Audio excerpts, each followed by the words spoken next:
বন্ধুরা আসসালামু আলাইকুম, আমি Firoz three star blog and travels এর পক্ষ থেকে এবং উইয়ার থ্রির পক্ষ থেকে আপনাদের শুভেচ্ছা স্বাগতম। ইতিপূর্বে আপনারা জেনে গেছেন আমরা কোথায় অবস্থান করতেছি। আমরা কিন্তু মূলত জামাল ভাইয়ের ফ্যামিলি সহকারে আমি এবং আরো দুইটো ফ্যামিলি, টোটালে আমরা 15 জন লোক কিন্তু একরকম প্যাকেজের মাধ্যমে যেভাবে আসে ওইরকম চলে আসতে পারছি খুব সহজে। এই মুহূর্তে আমি উপস্থিত গ্যাংটক, সিকিম গ্যাংটক। এখন আমি ভাইয়ের কাছে জানতে চাইবো যে এখানে যে আসছে এখানকার তাপমাত্রা এবং আমরা আজকে যে দুইটি জায়গায় যাইবো ওই দুইটা জায়গার নাম এবং ওইখানকার তাপমাত্রা কিরকম। ধন্যবাদ ভাই, আসসালামু আলাইকুম। ওয়ালাইকুম সালাম। আসসালামু আলাইকুম। আমরা বাংলাদেশ থেকে আসছি আমার ফ্যামিলি নিয়ে সবাই। তো আমরা দুইটা ফ্যামিলি জায়গায় অবস্থান করতেছি। আমরা খুব খুব সহজেই আমরা শিলিগুড়ি থেকে সিকিমে আসছি গ্যাংটক।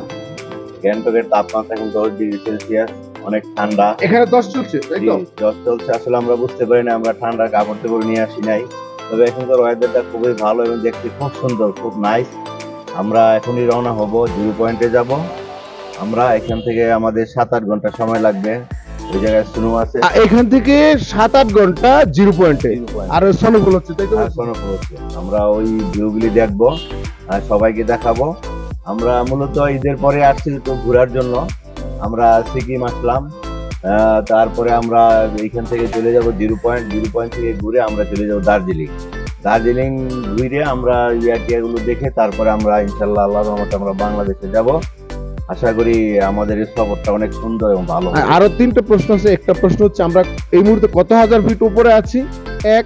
আর দ্বিতীয়, আমরা যে বর্ডারে যাচ্ছি লাচুং আরটা ইয়াংথাং বেলি না কি জানি বলে, ওইখানে তাপমাত্রা এই মুহূর্তে কিরকম আছে। এবং আসার সময় দেখলাম একটা ভুল কিন্তু অনেক টুরিস্টরাই কিন্তু করেছে, যে ভুলটা নাকি একটা ফর্ম ফিল আপ করে আসতে হয়, এই ফর্মটা কিন্তু তারা ফিল আপ করে নাই। এখানে আসার পরে ছোট একটা প্রবলেম হয়েছে যে একদিন আগে নাকি তাদেরকে জানাইতে হয়, তাহলে আমরা ওই জায়গায় যেতে পারবো। এই ব্যাপারে আমার দর্শকদের কি বলবেন? আসলে আমরা এই ব্যাপারে তত অবগত ছিলাম না। আমরা শিলিগুড়ি থেকে আসার সময় একটা পারমিট নিয়ে আসতে হয় গ্যাংটকে ঢোকার জন্য, কারণ এটা আপনারা সবাই জানেন এটা আলাদা একটা শহর। এখন ভিসা নিয়ে এই জায়গায় ঢুকতে হয়। তো এই সমস্যাটা সবাই জানে না। ওই জায়গা থেকে একটা ফর্ম ফিল আপ করে তারপরে গ্যাংটকে ঢুকতে, গ্যাংটকে পুলিশের কাছে ফর্মটা দিলে এরা পাসপোর্টে 7 দিন বা 7 ডেজ বা 10 দিনের ভিসা দেয়। এই ভিসা নিয়ে আবার আমাদের আজকে আবার এই জায়গায় যদি আমরা যে শুনু অনেকটা পুট এন্ট্রির মতো, তাই তো? পোর্ট এন্ট্রির মতো আবার আমরা যে জিরো পয়েন্টে যাব এই জায়গায় পাসপোর্ট জমা দিতে হয়।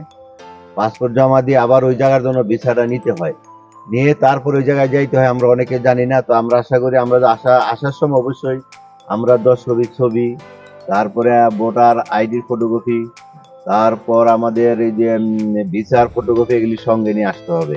আসলে আশা করি ঝামেলাটা কম হবে। তো আমরা সব জেনে শুনে আসছি।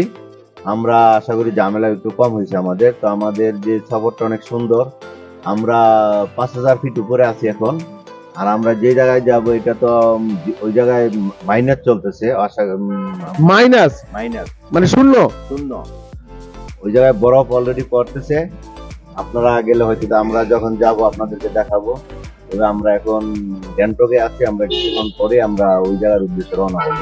নিশ্চয়ই থাকবো আপনার সাথে এবং আমরা দেখাবো। বন্ধুরা, আপনারা শুনতে পেলেন, আমি কিন্তু বড় ভাইকে কয়েকটি প্রশ্ন করেছিলাম। প্রশ্নগুলি হচ্ছে এই আপনার আসার সময় গ্যাংটক সিকিম এটা কিন্তু আসলে একটা অন্য একটা রাজ্য, একদম একদম নতুন একটা রাজ্য। একটু যদি এদিকে দেখাই, এই দিকের বাড়ির ভিউ গুলো একটু দেখুন না, কত সুন্দর বন্ধুরা।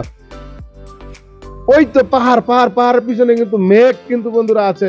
আপনাদেরকে আমি যদি দেখাই, আর আমার কানটুপিটা তো আপনারা দেখতে আছেন কতটুকু শীত এইখানে বোঝা যাচ্ছে। আসলে না আসলে কিন্তু আপনারা বুঝতে পারবেন না।